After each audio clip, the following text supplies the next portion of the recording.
I am Shusara Kumara. Welcome to Satsang.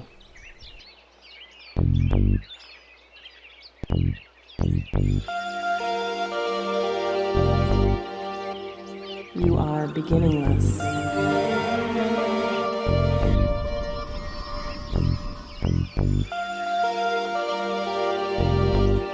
You are endless.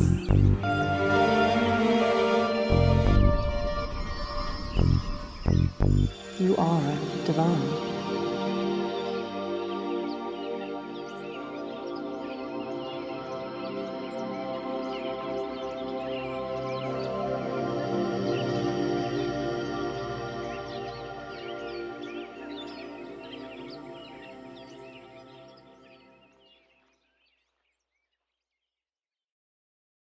Good evening, everyone. This is Shusara. Welcome to Satsang with the Shambhala Center. We're so happy to be with you tonight, and we have a lot to cover, so we're going to go ahead and get started. Take a nice, deep cleansing breath, and let's clear the space.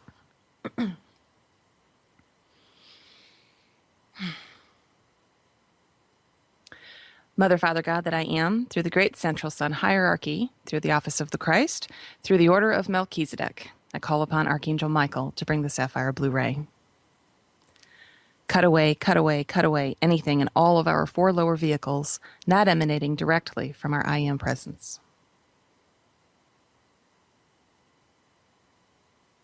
I now call on Archangel Zachiel, keeper of the violet flame.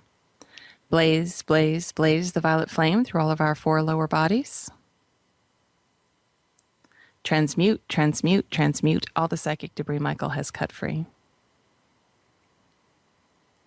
I now bring forth the invincible ring pass knot and the mirror blue light of invisibility to completely surround each of us. And I call forth a shaft of pure Christ light to surround each one of us. And I ask that these lights be brought down to the center of the earth, where I call on Archangel Gabriel to seal them. And I ask that the legions of Michael completely surround each tube of light. And now I ask that our vibrations be raised high above the psychic and astral worlds to the highest realm of illumined truth we each can attain at this time. And now, Mother, Father, God, we place ourselves in service to you and to humanity. And I place myself in service to anyone listening tonight.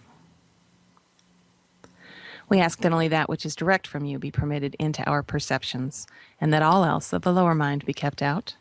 And we ask that only that which is direct from you be permitted through us. And because we have asked this, we consider it so. So be it.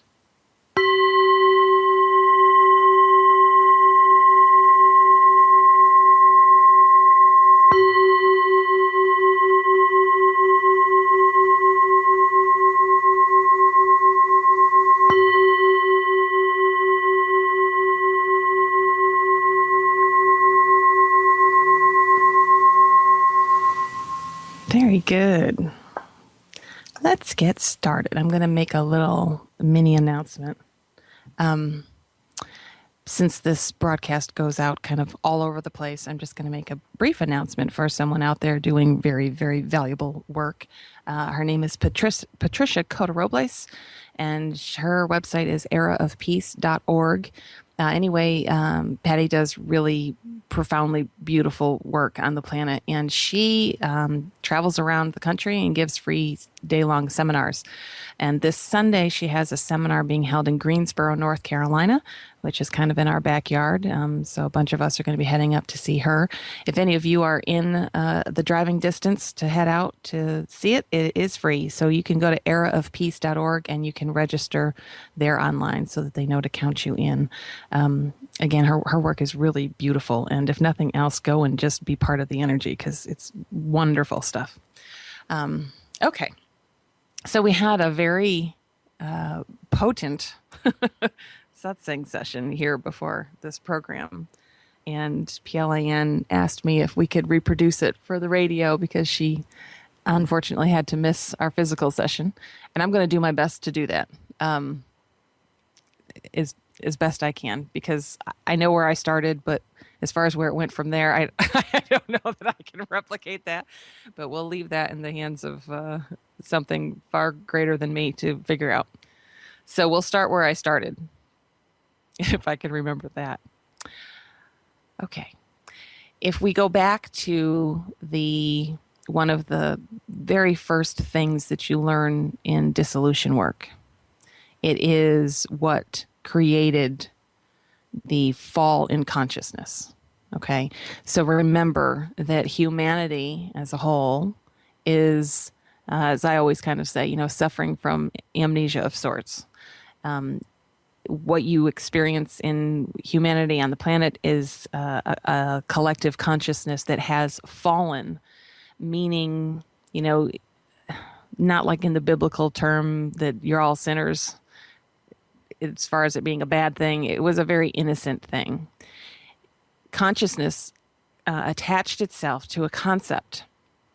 And it was the attachment to that concept that created what we experience as the fall. And the fall only means that at that point, consciousness is locked into the identification with that concept and every other concept involved in it that it first identified with. And that concept was one little tiny letter, and that letter was I. Now I'm going to talk to you and allow you to just to take all of this in, just even from just a mental place, and that's fine, and let the energy attack where it's going to attack, and you don't even need to be aware of that. But from a mental place, the understanding needs to be that spirit or God or consciousness or whatever, light, whatever you want to call it, is singular. Okay? Your divine nature as God is beginningless, endless, formless, singular, being, knowledge, and bliss. That is what you are. Now, that's not separate from what God is. It is within the totality of what God is. All right? You are individuated within the body of God. Body, and I'm using that term very loosely here, but within the construct, let's say, of God, of all that is, you are an aspect of that. But you are not separate from any aspect of that, and neither is anything else. So you are, at the very core of your being, single, as is all of creation, both seen and unseen. So again, if we go back to, I like to use things like beach balls and stuff as my examples. If we look at a beach ball and pretend that the beach ball is the divine, then everything in existence, seen and unseen, past, present, future, all exists within the beach ball. And the beach ball is the only thing that does exist. Okay? Like cells in your body, like fish swimming in a sea. Fish are individuated, but they're all part of the sea. The sea runs through them, right? Literally. And so you are an aspect of God. Now, when consciousness,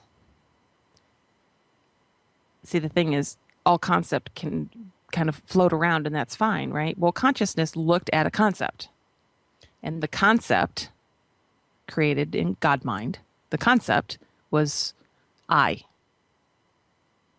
And so we call that the concept of separation. Why? Because in the only way that we can term it here, if there's an I, it means there's a you, right? You understand? If there's I, there has to be you. One doesn't exist without the other in language, because language is polarized. It's the only way you can experience it.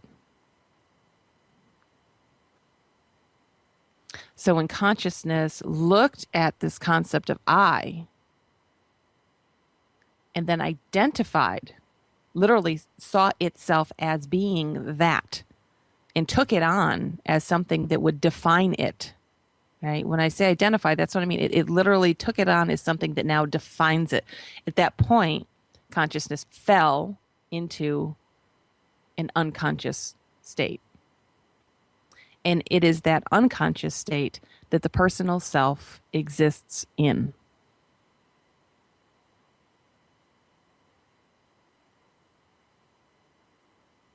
So, in the moment when consciousness fell, presumably, it didn't actually happen, but we'll talk about it as if it did, because you have to have some way of understanding the work that's being done here. It's not true. Consciousness actually didn't fall. It didn't go anywhere. There's nowhere to go.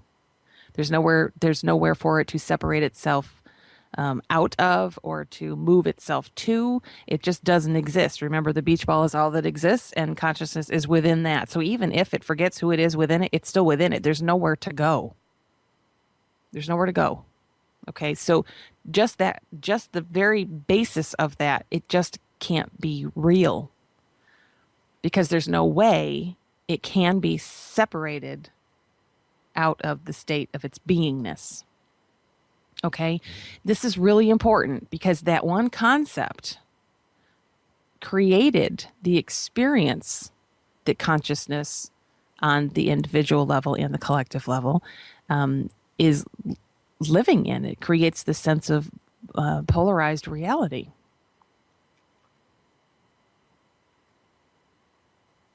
One letter, one word, and now this becomes the predominant experience. So the very first thing, or one of the very first things that my students learn, is that your entire sense of who you are and the life you live and the reality that you're experiencing is faulty. It doesn't stand up to logic even. It's irrational. If you really look at it and you really pick it apart, it doesn't make any sense. Because how can you be separate from anything if everything exists within a whole?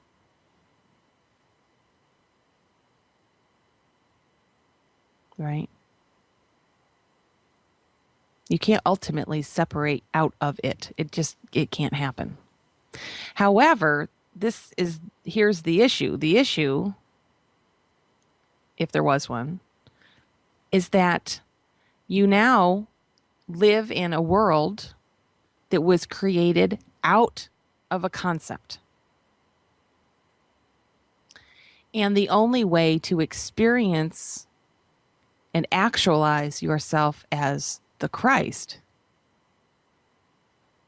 is to exist in the world outside of concepts. And this seems to pose a bit of a problem. If the personal self was born out of a concept, how could it ever escape that concept?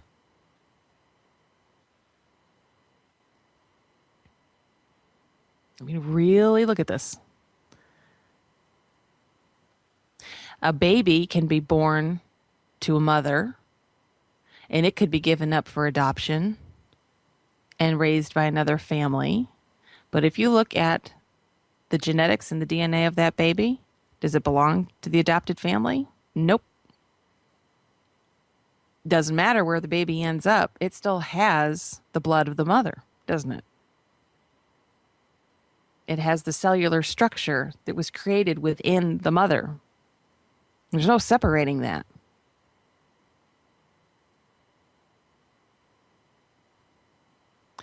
If the personal self is born in a concept, can it travel outside of the concept? Is it even possible? And if you really look and you really sit and contemplate it, you will see that it's not possible.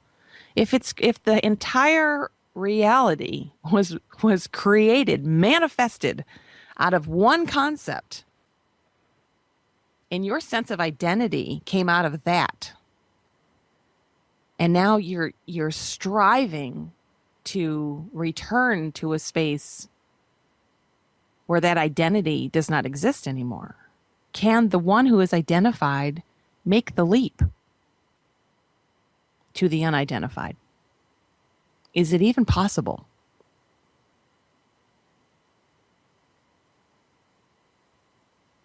The answer is no. From a very rational, logical place, the answer is no.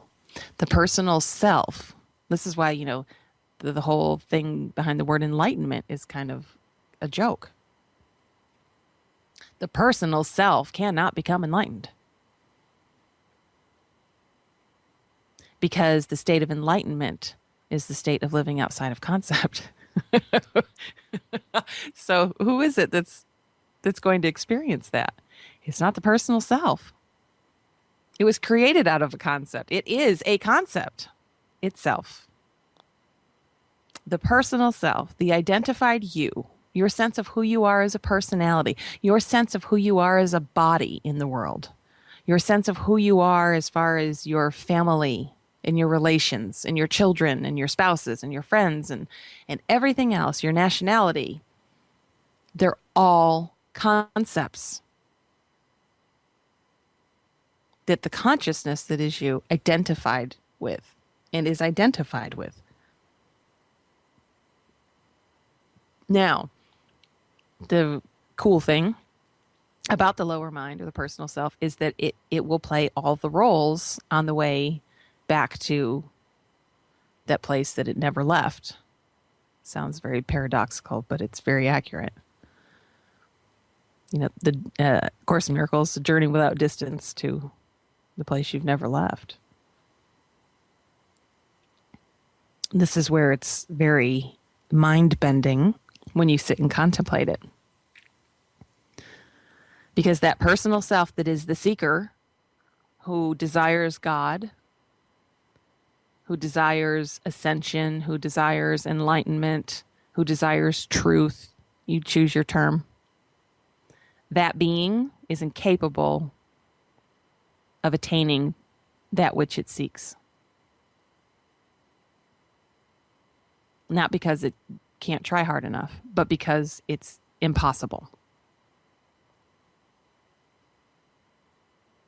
The same way that it is impossible for the individuated divine aspect of you to be separate from God, it is also equally impossible for the personal self to be separate from polarized consciousness.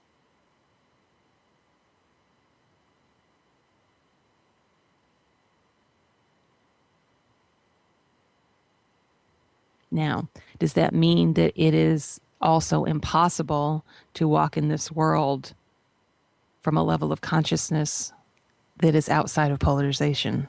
No, it's not impossible. And that's where the Christ fits in. Remember, Christed consciousness is the bridge between polarized reality and the I am. On the level of the I am has no concept, no idea that this whole duality thing is going on down here. Completely oblivious to it. However, the Christ is aware of it. And the Christ comes here in service to wake itself up, so to speak, other individuations. And the Christ can come here in service and get trapped here because it identifies with a concept. And I promise you, if you're listening right now, you are one of those individuations. Because when you came here in service, you were not fallen. But somewhere along the line, something caught. An identification was made, and then consciousness got trapped in the identification. Okay? It's not that Christed being disappeared, because that's not the case at all. It's just not conscious here through your filters. Because of the filters, right? And those filters, those identifiers, are all of the attachments to all of the concepts in existence.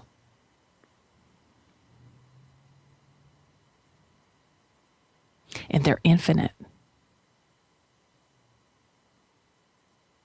And when you start looking at all the concepts that your own personality is attached to, at a certain point you will witness that you could just go on forever. There is no ending to them. Of course not. Just as the divine is, beginningless and endless in its own way, so is the shadow of the divine. Those concepts will go on forever. And this is the true work. And this is where, I talk a lot and bring up the term spiritual warriors a lot with my students. Not for anything that's going to give someone some kind of ego boost, like, oh, I'm a warrior. That is not the point at all. But when you have a moment and you see how subtle that is energetically, when you move from the state of non-polarization and the energy of polarization comes in and you witness it and you see how simple it is to fall into a place where you believe it, then that's when you understand how strong you have to be to walk this path and actually walk off the life-death cycle. Because you have to be capable of moving through the world from a space of non-attachment to any concept.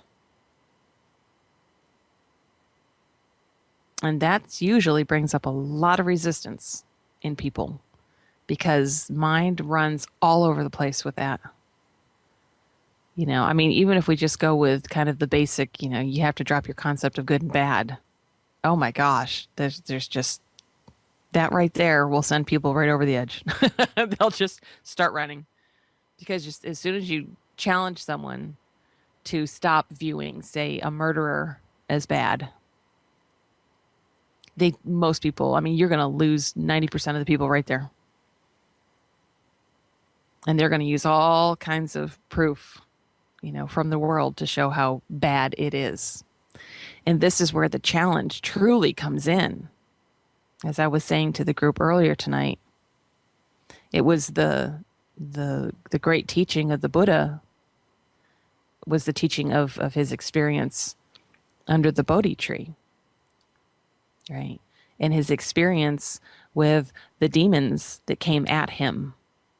And people hear the story and I think what they think is like literally demons coming at him. And it's metaphorical. And you see this clearly at some point along your work. You will see it. You understand what those demons are. The demons that come to tempt the Buddha in the story, right, are just concepts. So the concepts, when they're attached to, appear to be true, real things in the outside world. But they actually aren't. Because the outside world is literally just a projection. It is the projection of the unconscious collective. That's what the outside world is. So every concept exists there. And they're all going to present there, aren't they? They will all present there. And remember, mind is singular. It's singular. So the collective is singular. Regardless of how many billions of people are on the planet, it's one collective and it is singular. There's one mind. There's one mind that is functioning from a fallen state of consciousness. Just one. And every single aspect of it shows up in all the individuations. And every concept that has been attached to, and the opposite side of that concept, because this is a polarized reality, has to show up too. So if you are in a space where you're starting to look at the concepts you've attached to, the struggle comes when you look outside to the world, because the world will offer you all kinds of proof that that concept is real, you see. And we'll use death as a beautiful example. Someone would say, you can't tell me that death isn't real. Here's a cadaver. There's it. That's proof right there. You can't tell me that death isn't real. They actually have, used like the equivalent of Kirlian photography to literally photograph a soul leaving a body. That's death. That's real. You can't tell me that disease isn't real. Here's a person that's, full of cancer. You can't tell me that hunger isn't real. If you don't eat, you die. You can't tell me that the need for sleep isn't real, because if someone doesn't sleep, they basically go crazy. So it seems, doesn't it, that there's all this proof that the world we live in is real. And you don't have to look far. So pick your concept, whatever it is, and you'll find proof of it very quickly. And that's the challenge. The challenge is to begin to challenge the concept and hold on to that space where you will not be wavered. I don't care what it looks like in the outside world. That's not true. Death is not real.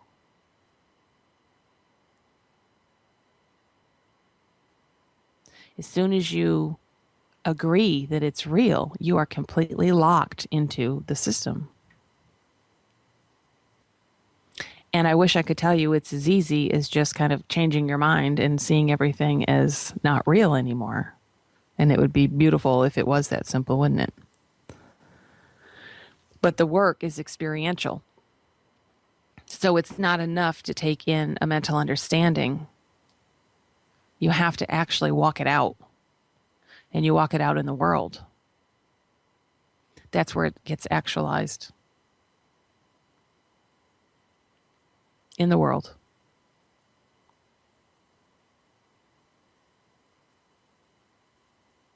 I hope that this is all. You weren't with us, Pelion. Is it making sense to you? Perfect. Okay. All that work for one word. Okay. So I'll give any of you an opportunity, if you do want to call in and ask me any question about what I'm talking about tonight. Please feel free, and I'd be happy to answer what I can, because this is important, and this is really something where the personal self really wants to just run or fight or like whatever it is that it goes through. But this is not a fun place for the identified self to sit, because literally, walking off the life-death cycle means that every concept has to be challenged and seen through. And that means all of them. And what did I say? There's no end to them. So that seems like an impossibility, doesn't it? The personal self does that work. And this is the funny part. The personal self can't make the leap, but the personal self will do all that work. And I wish I could tell you exactly what it is that allows for the moment when it's seen through. Grace, I don't know. I wish I could tell you. At some point, I'll give you a better answer.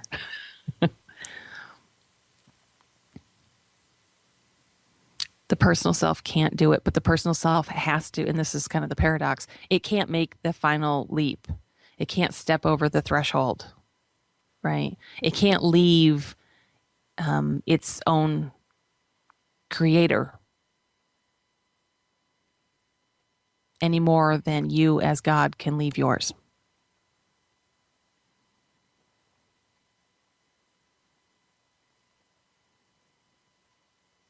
So it doesn't have to, when I say we're not here to change anything, that's exactly what I'm pointing to. There's nothing to change, because you aren't the one truly, you aren't the one experiencing what you think you're experiencing anyway.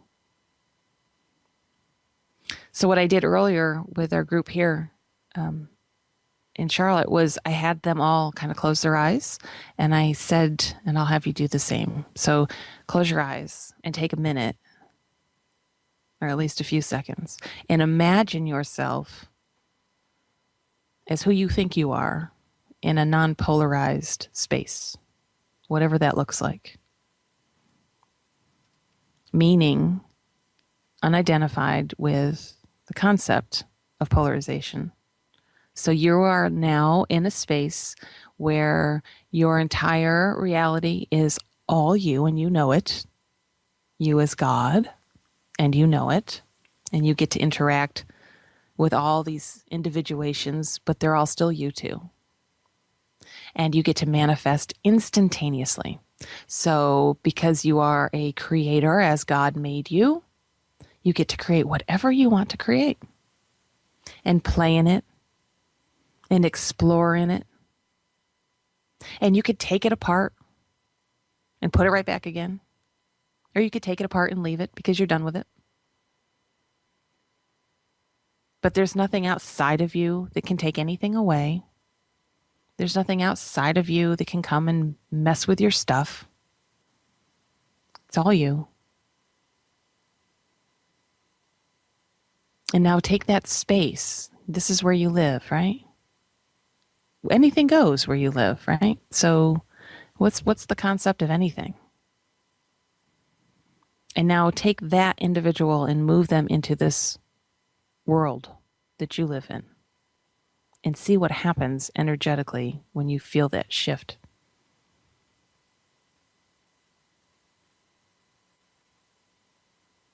Pialian, I'm going to ask you what you witnessed.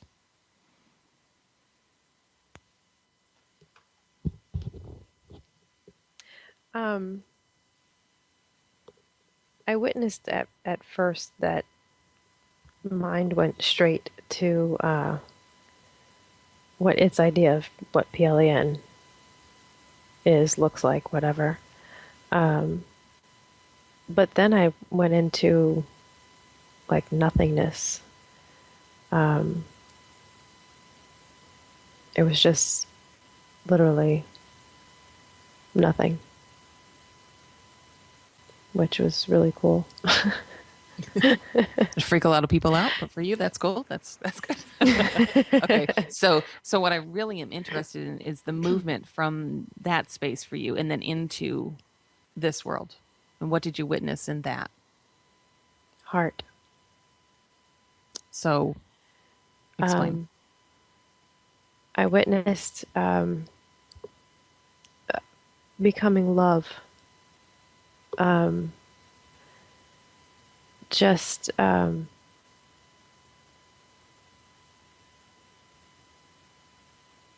was it's kind of trying to think how to explain it. It just felt like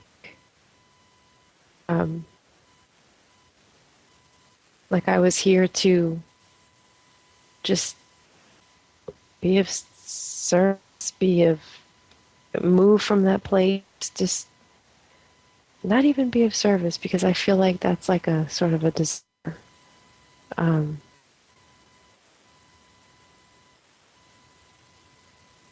Okay, so stay with that, right?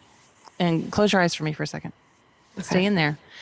Now, I want you to bring more of this reality in on her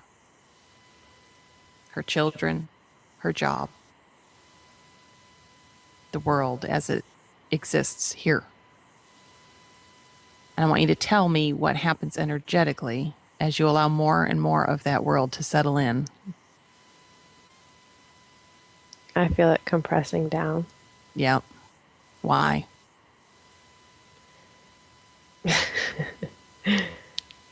Concepts. Yeah. You have an idea of what it's like to be a mom, have a job, support the family. all that stuff.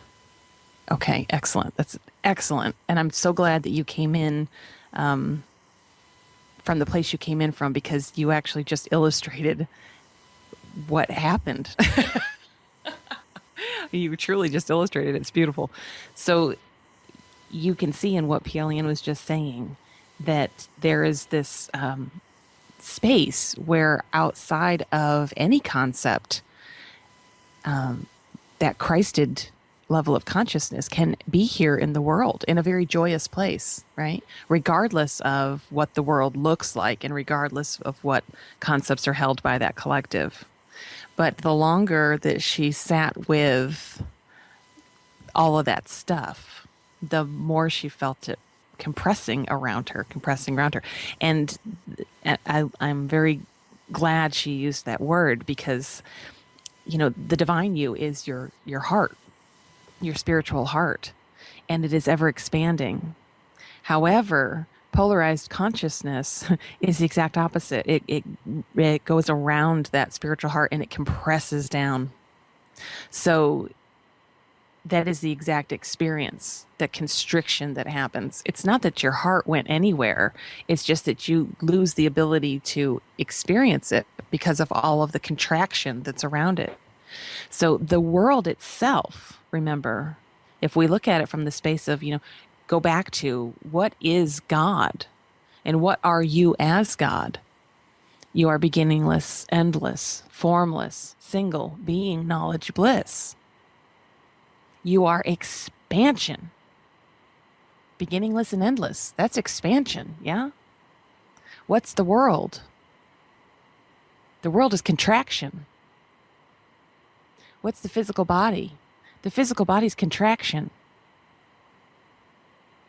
Just the physical body alone is contraction.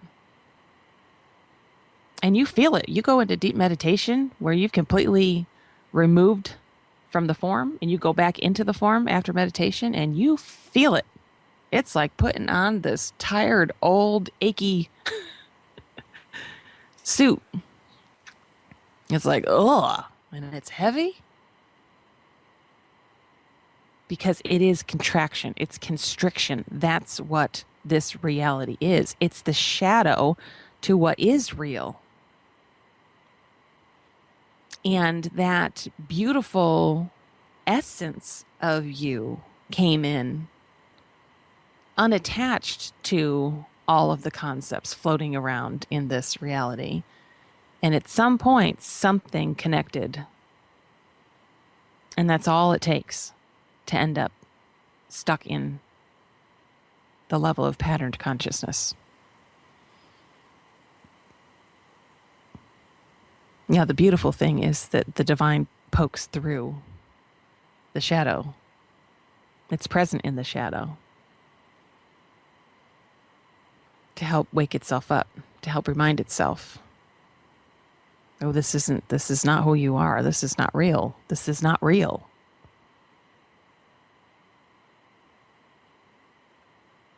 And that can be a wonderful exercise too. Just literally reminding yourself over and over again, this isn't real.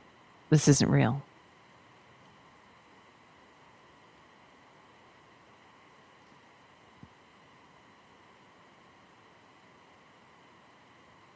So what I want you to really look at now, from the level of a very beginner or the level of an advanced student, it doesn't matter, because this work goes on until the end. You've got to look at concepts that you are attached to. You'll find that there are concepts that are fairly easy to let go of. And there are some that are so deeply entrenched that it seems like it would be impossible to see through them, such as you being the physical form. It's very easy to mentally say, I know I'm not the body. But if someone walked over to you and cut your foot off, I promise you, you're going to think you're your body.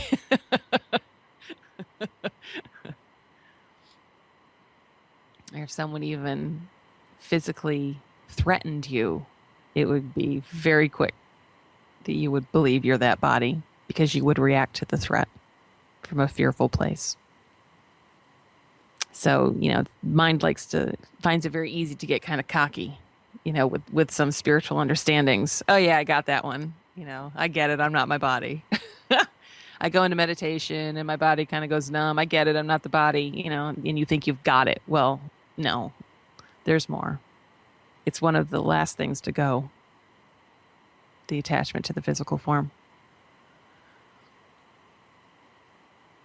Now, all these experiences are helpful if you happen to do a lot of people have, they do astral traveling, out of body experiences.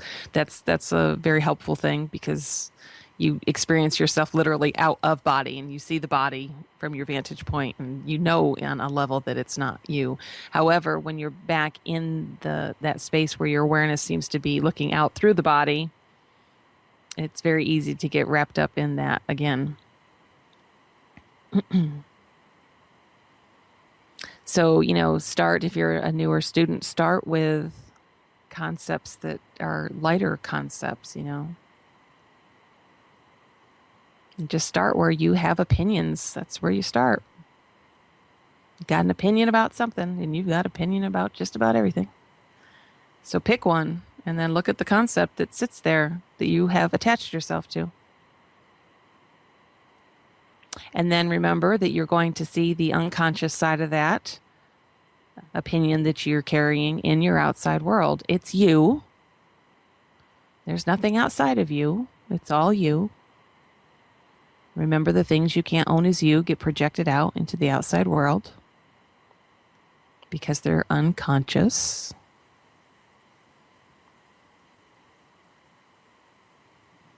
The world, the physical world, is the collective unconscious made manifest. That's it. That's it. That's simple. And it's all running around, believing itself to be real, believing all the concepts to be true.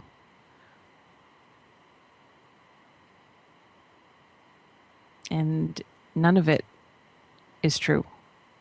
True within the story, yes. But in highest truth, not true. And that's the challenge, right?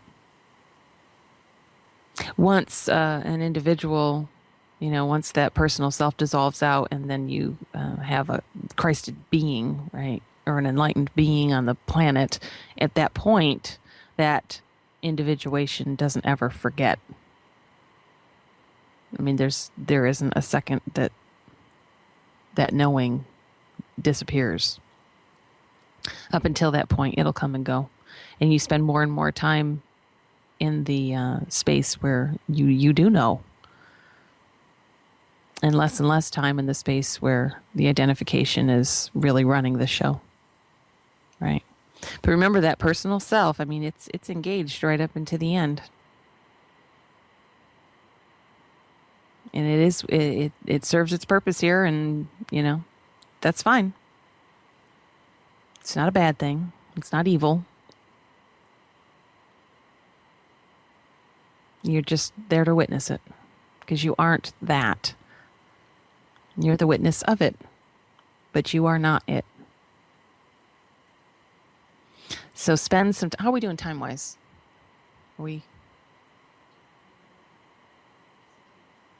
I can't hear you, honey.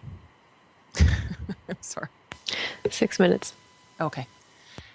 So I would ask you to 6 minutes before we have to meditate? Yes, okay.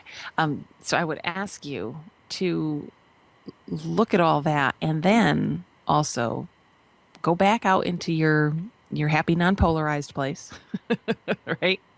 Whatever that looked like for you. And now ask yourself the question, in this space, would I be, or let's make it even better. You are in that space. Okay, so you close your eyes and you are non-polarized individuation. Now, in this space, am I adverse to anything? Is there a reason where I would not want to experience anything? If I can manifest anything, instantaneously. if I can dismantle, rebuild in the blink of an eye, would there be any reason that I wouldn't be open to exploring anything?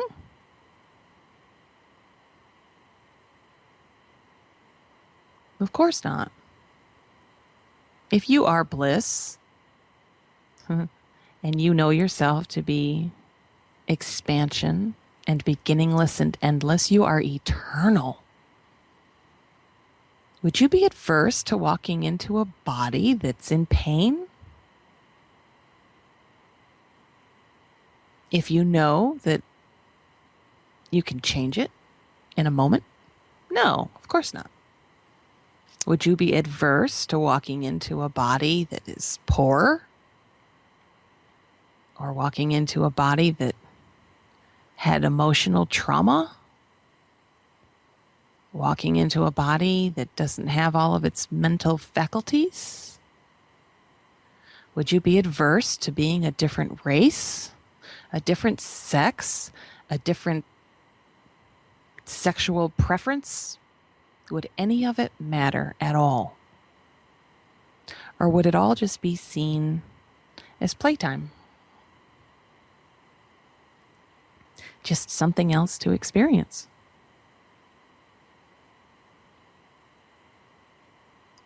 Of course, there wouldn't be anything stopping you from going, okay.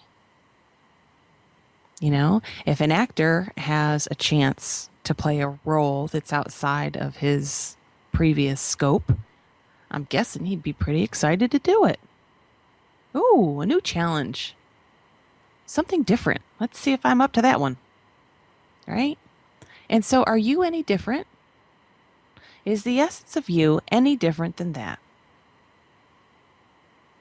You're so stuck in your pity party over your life and all the miseries that you have to go through that you don't remember being on the other side and going, ooh, let's be this person this time. Oh, that'll be good because that karmic debt can come forward this way and we can balance it out and be done with it.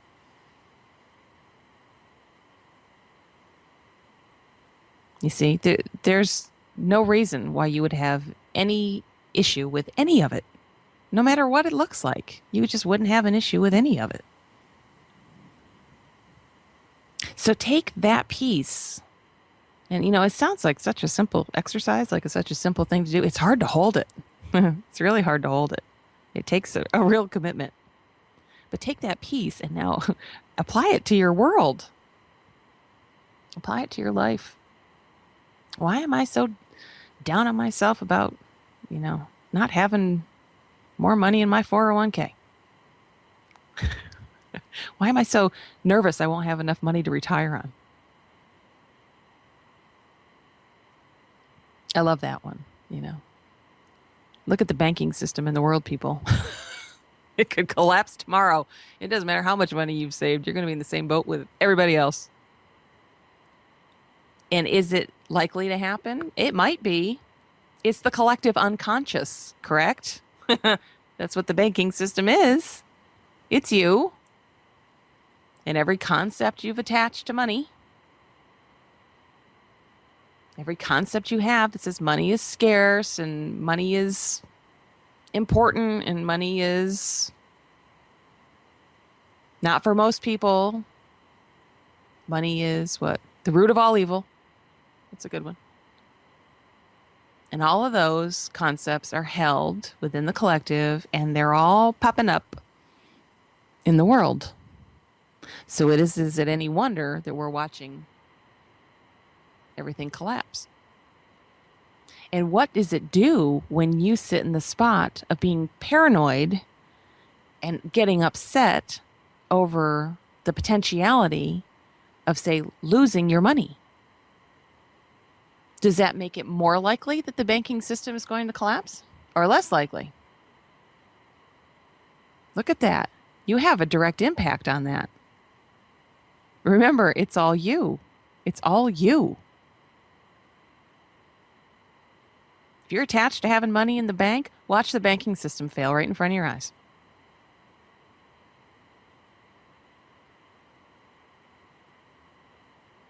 If you're attached to, being secure in your house, watch yourself lose it.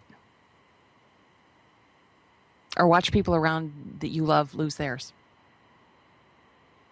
You're going to have to see it someplace. It's going to be brought right to your front door. It has to be because you're unbalanced. If there's attachment, it's not balanced. When it's balanced, you know it's balanced because the attachment's not there anymore.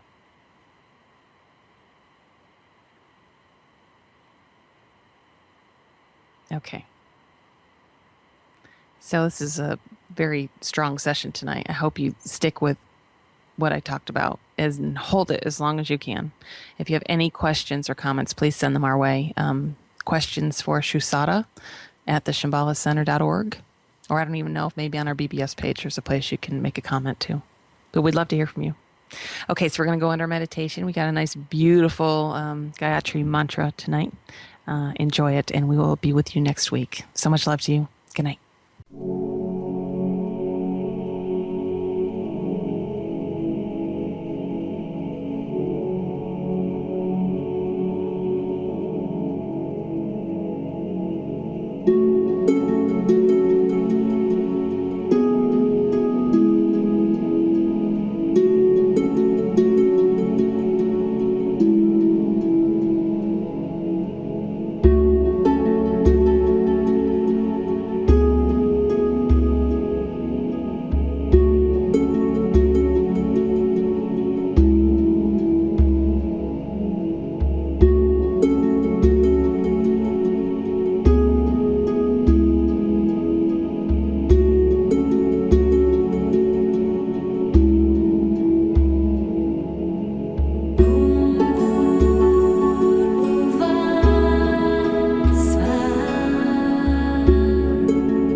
beginningless.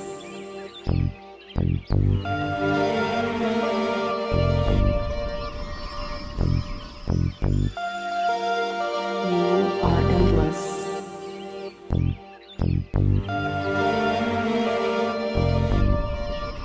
You are divine.